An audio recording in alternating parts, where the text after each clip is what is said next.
We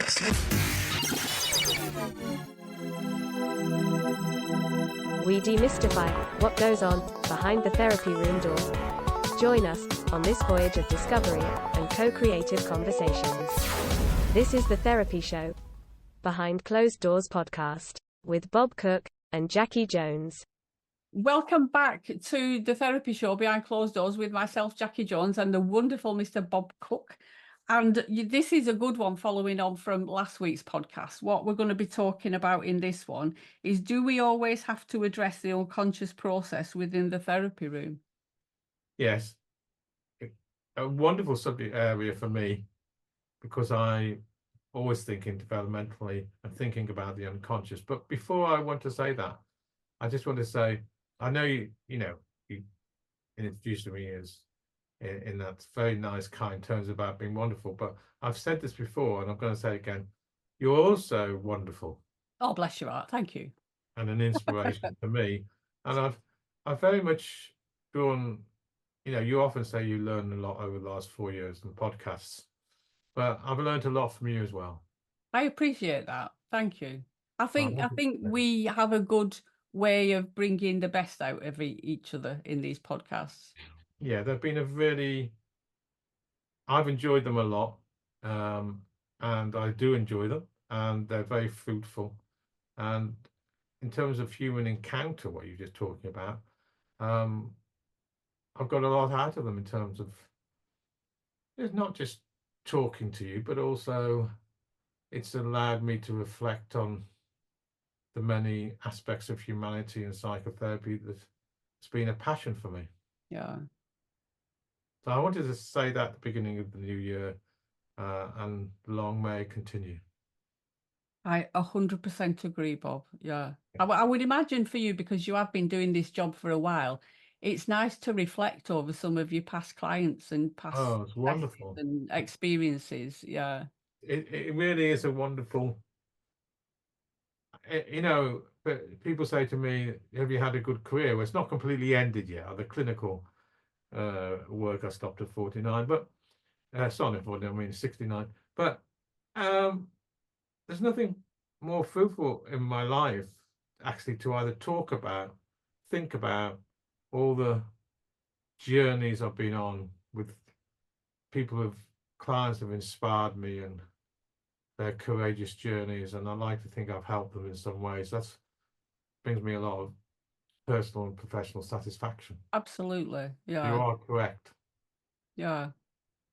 And you are such a wealth of knowledge, Bob. Even the way you quote the books just off the top of your head and what year they were written and everything, it baffles me how you can retain all that information. Here's a book for you. Okay. That I've just ordered, and it links into this subject, right? I've just ordered it. It's the last book. Well, he might write a few more, but I don't know if he will. He's 93 now. By Irvin Yalom. Oh, I've heard it, yeah. Irvin Yalom is a wonderful writer and a wonderful existential psychotherapist, American. And I would really recommend people listening to these podcasts to look up the name Irvin Yalom. And he's just written, I think probably will be his last book. Yeah. It's the phrase of, I was thinking the title says something, the hours in the heart. It's about, I can't remember the title, I'm sorry. I think it's got hour in it because it's about the fact that 93, he's only got 2 or 3 clients. He still works with only 2 or 3 clients, but he only works with them an hour at a time. Sorry, like if you go into therapy with me or used to, it would be an hour a week every time. Yeah. He would just have 1 session. Wow. And then move on. If anybody else wanted to work, another session. And the book is about working. I haven't read it, so there we are. I've just read the review. Working with Irvin Yalom for 1 hour.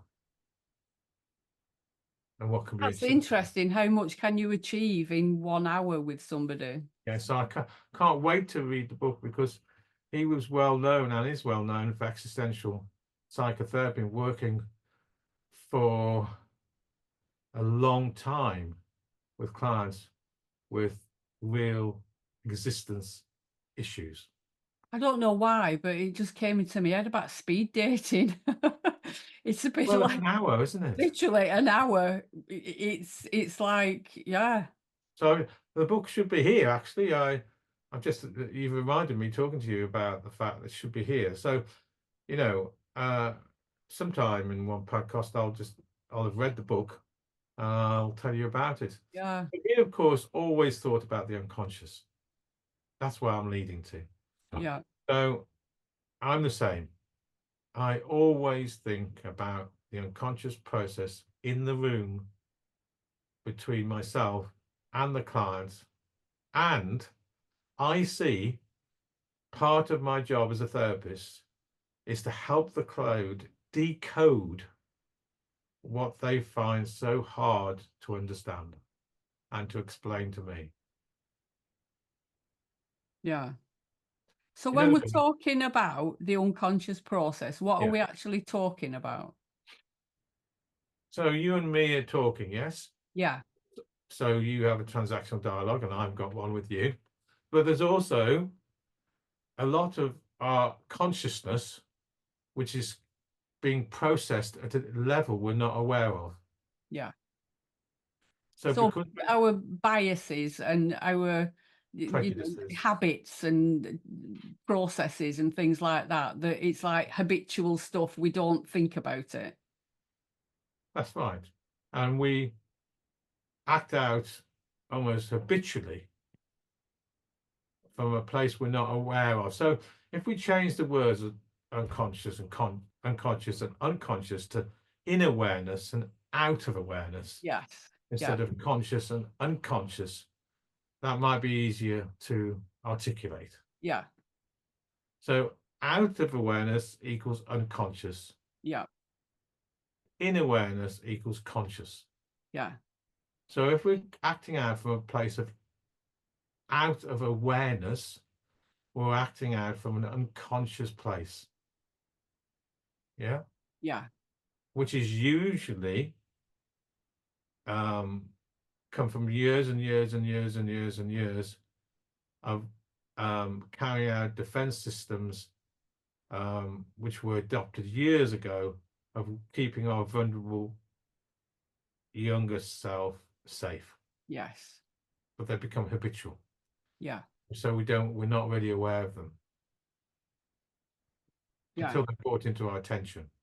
And we all have those Mm. processes. Yeah. Out of awareness processes. Absolutely. Yeah.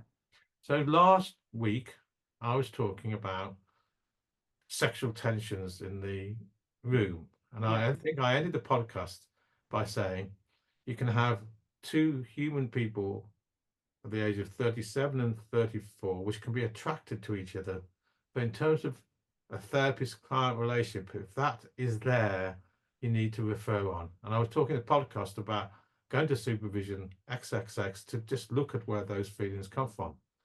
However, if you are in a therapy room with the person and you're talking about some therapeutic issues, but at the same time you have sexual urges or you're doing things which usually are out of your awareness, you might be coming from an unconscious process, like you want to go to bed with the person, rather than you know coming from a conscious place. Yeah. So when people talk about, for example, group process, you've done enough of it. Yes. Yeah. People can, here's an example. Somebody could be, you're in a room, it doesn't have to be group process actually, and somebody's I don't know, has agitation in their left leg.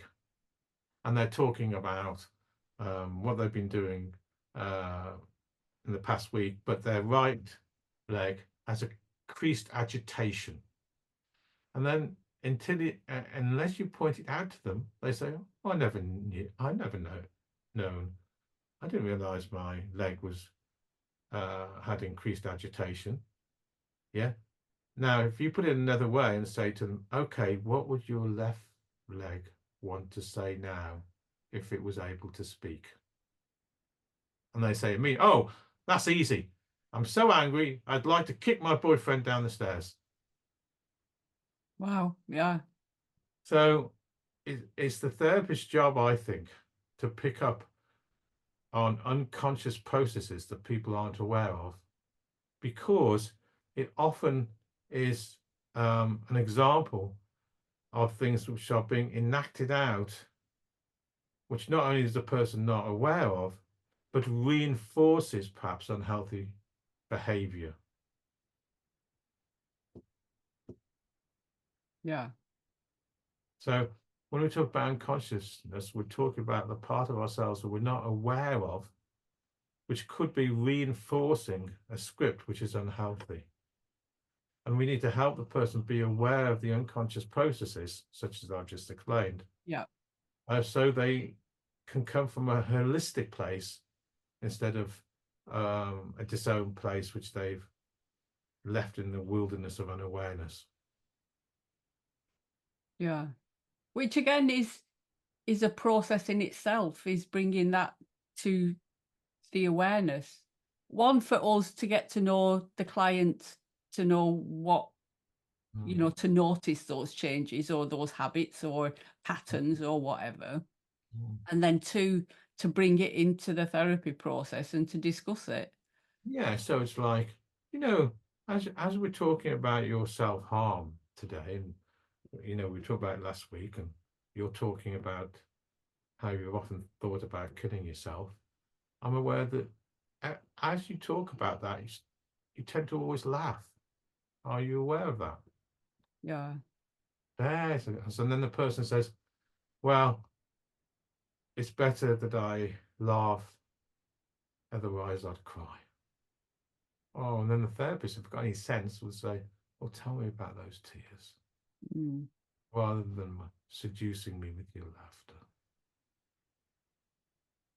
Because unless you go that way, in this example, you may never get to what is hidden and what's under the surface. Because we're really, really good at covering up what we're actually feeling, even if that's unconsciously. It's because we're To protecting protect it, yeah. ourselves from actually going to places where we may feel that we will collapse, Yeah. or we may feel we will never recover from. That's it. Feeling overwhelmed that we'll never come back from the brink of whatever it is. Yeah. That's why I use the word decode at the beginning. The therapist's job is to help the person decode what often they don't know about. Yeah. You know, somebody comes in and they sit very rigidly and they look very angry, and they start talking about things from, say, a quite a light perspective, but they look furious. So you say, I understand we're talking about whether Manchester City won the football match and XXX. And are you aware that you look very angry? Are you? Well, now you've mentioned it, I am actually. I'm really angry at you because of X. Yeah. But it's a coping mechanisms. It's the way they cope, how they protect the vulnerable self. But it's the job of the therapist, I believe, to help the person be aware of the unconscious processes so that you can get to the places which are usually hidden from the other person because of X. Because once we can decode that behavior and work it out, our relationships become much more authentic. Because for the other person, all they can read is whatever it is that they're seeing in front of them. Now, often people are so unaware often Yeah. these unconscious processes which they are part of every day of their lives. Yeah. Because, you know, they're often masking what they really feel. And people use those phrases all the time, don't they? Oh, I'll just put my mask on at the moment. actors particularly.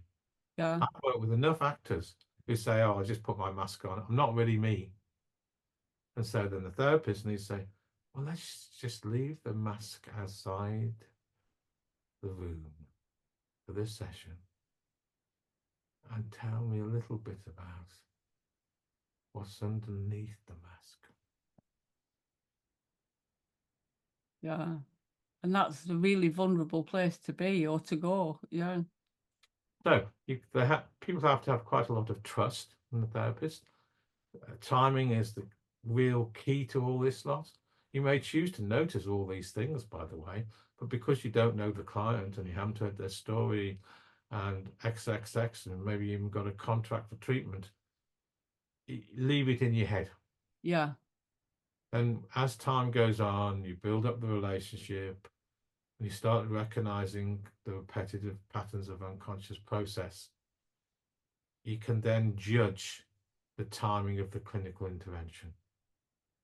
So the title of this podcast was, do we always need to address the unconscious process? Yes, the answer, Yes. yes. And I'll tell you why. Yes, yes. Timing is crucial, but yes, we do. Because if you don't, you will always be past timing. Yes. Yeah. You will not be going towards the child ego state. You'll be staying in the adult. At the best, you'll be doing problem solving. And you might be solving issues or resolving issues in the present, but you might never get to the reasons underneath the behavior. Where true cure and change takes place. Yeah. I Yeah. always learned that if I don't do that, that things come back to bite me. So Eric Berne, the originator of transaction analysis, talked about 3 or 4 different types of transactions that human people get caught up with. One is complementary, whether it's parent-child, adult to adult, child to child, or parent to parent. One is duplex transactions. Another one is cross transactions. But the most common he talked about, besides complementary transactions, were what he called ulterior transactions, where it appears adult to adult, but actually underneath that, there's a whole child message. And he used to say, and in all his books, the best book to talk about this, and he talks about a lot, is Games People Play in 1964. But unless you address the ulterior transaction underneath the surface, then you'll never get to what's really going on. Because it's what is happening under the surface at a child level that determines the outcome of the day. If you simply go along with what appears like complementary transactions, you're in the world of past timings. Yeah. And you can get to problem solving that way, but can you get to the real desire and motivation that is underlying the behavior? No. Not unless you go to the child or the unconscious processes. So, in answer to your question, and why I said yes, yes, yes, and yes, is because I'm a developmental-based psychotherapist that always thinks that the cure is in the unconscious process rather than in the world of rational thought. Yeah. I don't want to I'm not discrediting short-term behavioral focused work or CBT. There's a place for all that lot. But if you want long-term behavioral work, long-term developmental work that looks at the unconscious processes and how that determines behavior and change, then you have to look at the unconscious, because that's where the cure is. Yeah, because it's going back to source, really, isn't it? It's going back to where it all came from. So Freud and Jung, the first psychoanalysts who discovered and had a model of the unconscious, right? They had a model of the unconscious. First psychoanalysis. And the methods of decoding the unconscious were free association and interpretation. Now that was 150 years ago. Wow, I was going to say that's way before its time, isn't it? 150 years ago. Yeah. Nowadays, relational psychotherapy, we still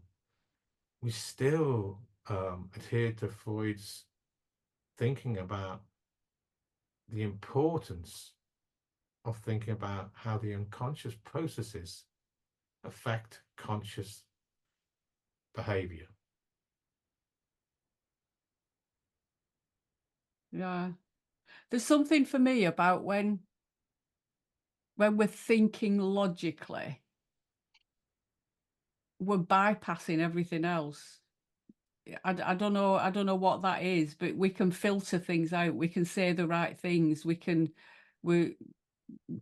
Yeah, it's very Mr. Spock and very unemotional. It's the stuff underneath. I see it, I don't know, like a boat in the ocean with this, you're sitting on top of it. There's a whole heap You're load right. underneath you. You're right. And let's not forget the words intuition Yeah, and instinct. yeah, There'd be a terrible world if a therapist, in my book, and the people listening to this will completely disagree with me, if the therapist does not pay attention to their intuition, yeah, because often intuition, or a person's intuition, is the royal highway to understanding unconscious processes. yeah. You touched on it earlier on about, you know, when somebody's talking about something and they laugh, the gallows laugh. It's about that inauthentic, I'm seeing this, but I'm feeling this from you type of thing. And most people know that. They don't have Yeah. to be trained psychotherapists. That when people talking about, you know, very morbid things and do it in a way where they have to talk in terms of humor and laughter, Yeah, people, I think, know what's happening. yeah, Now, a therapist's job is different. It's okay to know it because you're in Costa Coffees, perhaps, and you hear somebody talking that way in the human encounter, and person just thinks XXX. But as a therapist, you have a duty of care to help the person be aware if they're not, yes, how their unconscious processes may hinder their cure. yeah. And like you said, that can just be something about, you know, I've had clients that are quite relaxed on the couch, but then we go to talk about a certain topic and the foot is just quivering constantly.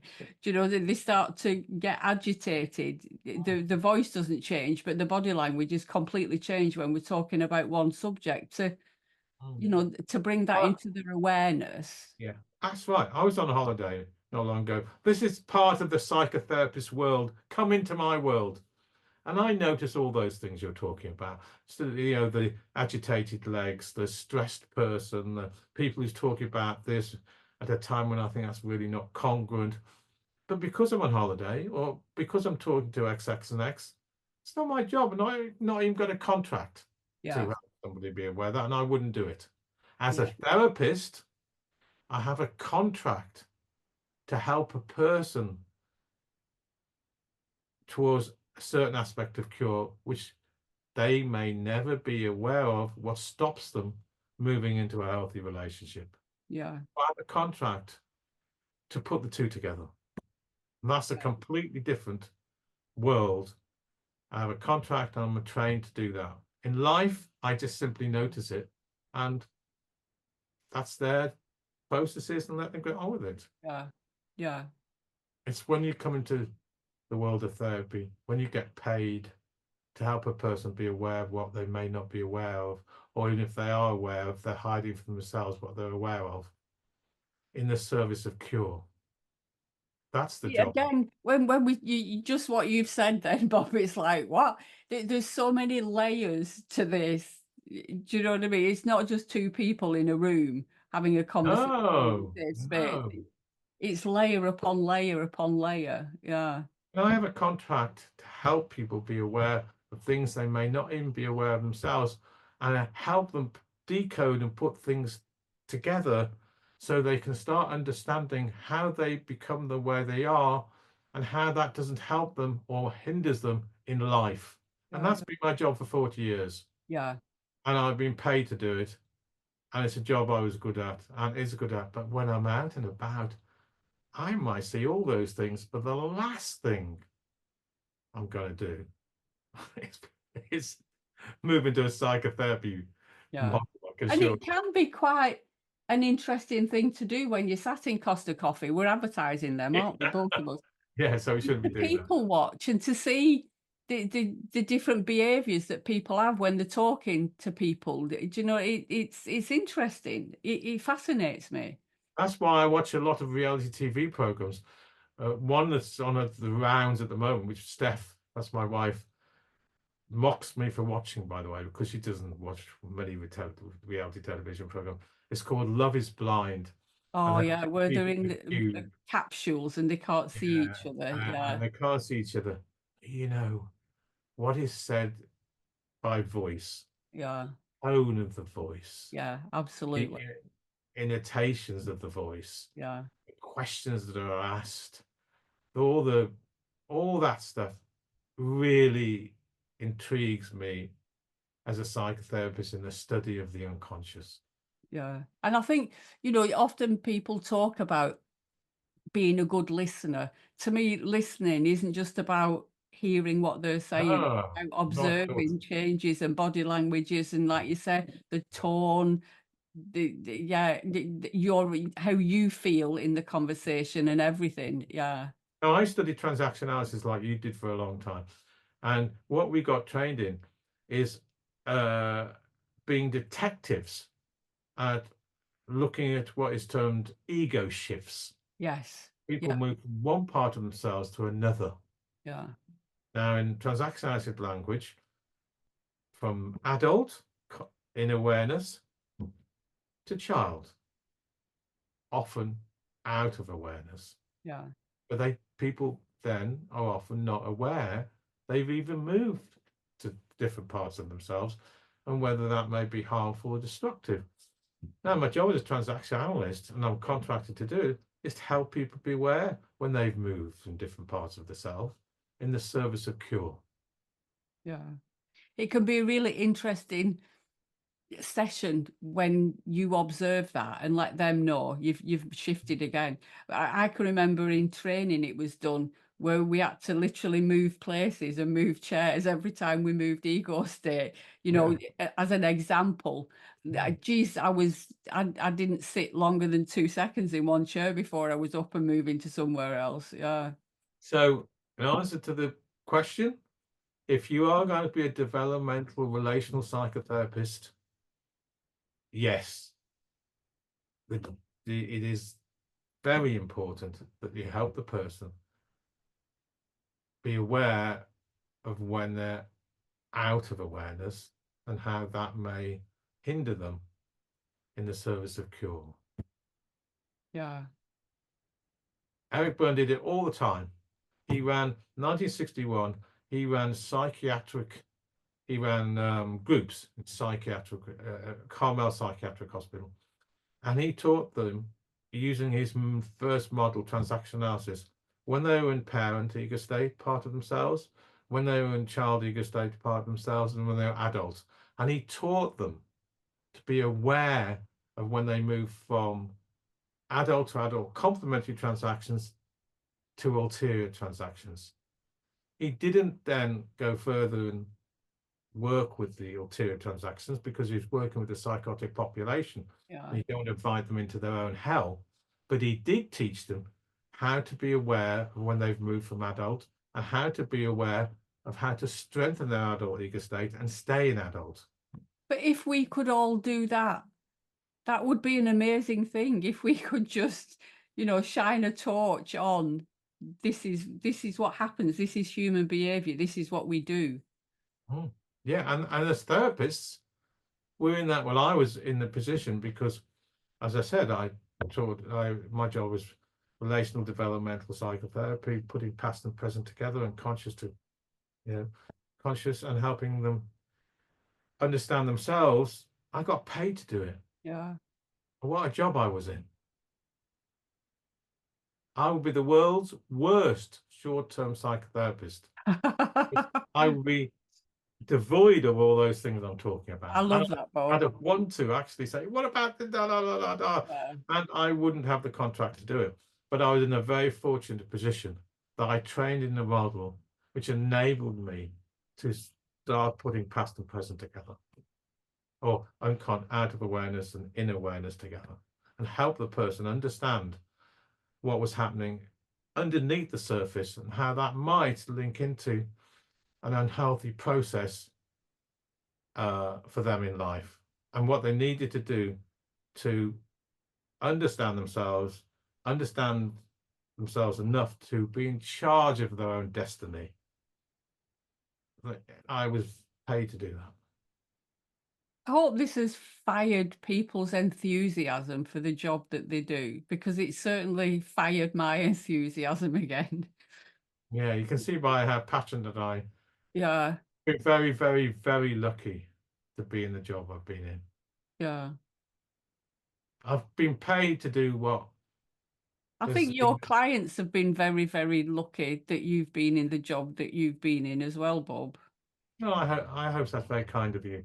I hope so, but the podcast is about putting the two together, and really only doing half the job as a therapist, I believe, if you just stay dealing with unconscious patterns. So if you just stay dealing with conscious interactions and transactions, that's in the land of adult to adult and past timings. So, people can look at resolving cognitive problems from that position. I don't want to discredit that, but it wasn't my passion.